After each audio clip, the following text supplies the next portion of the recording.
तो ये वाक़या जो इस समय हुआ है बहुत सोच समझ करके प्लान किया गया है। और पाकिस्तान से जो मास्टरमाइंड इनको डायरेक्शंस दे रहे थे, उनके दो ही पर्पस थे, दो ही मकसद थे।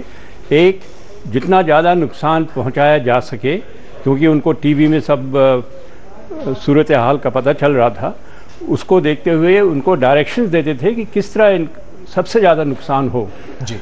और दूसरा, वो ये भी चाहते थे कि इसमें से कोई बच के ना निकले, ताकि कोई सबूत ना पाकिस्तान। हाँ, तो ये दो मकसद थे, इसके लिए उन्होंने इस तरह का डायरेक्ट कॉन्ट्रैक्ट रखा। जी बिल्कुल। वर्मा साहब से हमारी बातचीत जारी रहेगी, हम इस पूरी बातचीत को एनालाइज करने की कोशिश भी करेंगे इनकी मदद से, लेकिन इस वक्त हम लेंगे एक ब्रेक और आपको बताएं कि ब्रेक के बाद ताज की पूरी कहानी अभी बाकी, क्योंकि ताज ही सबसे ज्यादा हिटलिस्ट पर था इन आतंकवादियों के। ताज को वो बर्बाद करना चाहते थे पूरी तरह से। ताज के अंदर की बातचीत ब्रेक के बाद।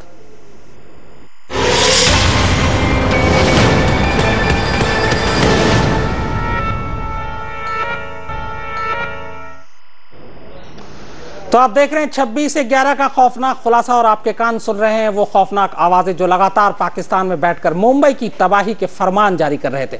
ब्रेक से पहले हमने आपको बताया था कि ताज कितनी अहमियत रखता था इन आतंकवादियों के लिए।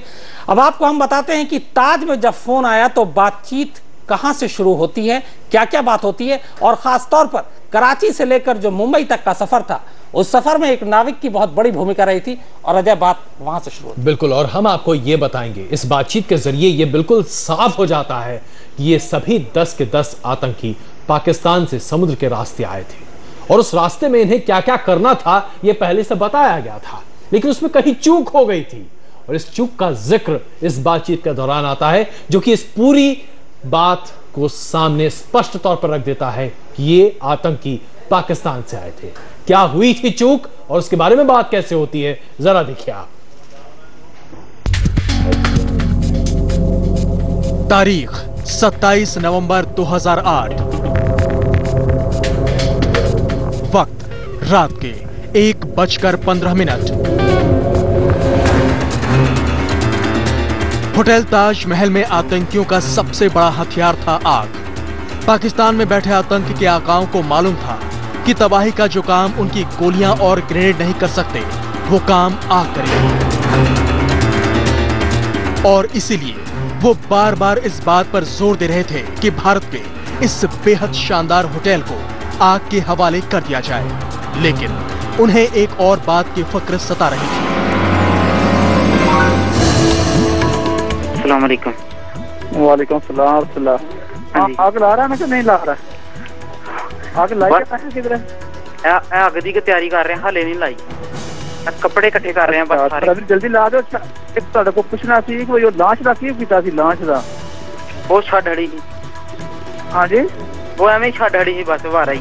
ਉਹ ਥੱਲੇ ਦੇ ਲਾਭ ਨਹੀਂ ਖੋਲੇ ਪਾਣੀ ਵਾਸਤੇ? ਉਹ ਨਹੀਂ, ਉਹਨਾਂ ਨੇ ਖੋਲੇ ਨਹੀਂ, ਜਲਦੀ ਜੋ ਕੰਮ ਖਰਾਬ ਹੋ ਗਿਆ ਤਾਂ ਉਹਨਾਂ ਛੱਡ ਕੇ ਨੱਸ ਗਏ। ਕੀ ਕੰਮ ਖਰਾਬ ਹੋ ਗਿਆ ਸੀ? ਉੱਥੇ ਜਦੋਂ ਉਤਰਨਾ ਸੀ ਨਾ, ਵੋਟ ਤੇ ਬਹਿਣਾ ਸੀ ਨਾ ਜਦੋਂ, ਤੇ ਉਸ ਟਾਈਮ ਉਹ ਮੌਜਾ ਬਹੁਤ ਜ਼ਬਰਦਸਤ ਲੱਗ ਗਿਆ ਸੀ ਨਾ। ਉਧਰ ਇੱਕ ਕਸ਼ਤੀ ਆ ਗਈ ਤੇ ਸਾਰੇ ਕਹਿੰਦੇ ਨਹੀਂ ਯਾਰ ਨੇਵੀ ਆ, ਤੇ ਫਿਰ ਦਸਤੀ ਛਾਲਾਂ ਮਾਰੀਆਂ ਤੇ ਬਹਿ ਕੇ ਨੱਸ ਕੇ, ਸਗੋਂ ਉਹਦਾ ਇਸਮਾइल भाई ਦਾ ਸੈਟਲਾइट ਵੀ ਉੱਥੇ ਰਹਿ ਗਿਆ। यहाँ जिस लाश के बारे में बात हो रही है, वो लाश उस कुबेर के नाविक अमर सिंह सोलंकी की थी, जिसे मुंबई पहुंचने से पहले ही आतंकवादियों ने मार दिया था। इस बातचीत के बाद फोन फिर काट दिया जाता है, लेकिन इसके बाद जो कॉल आती है उसमें एक बार ये सवाल फिर पूछा जाता है कि कुबेर के नाविक को ठिकाने लगाया था या नहीं।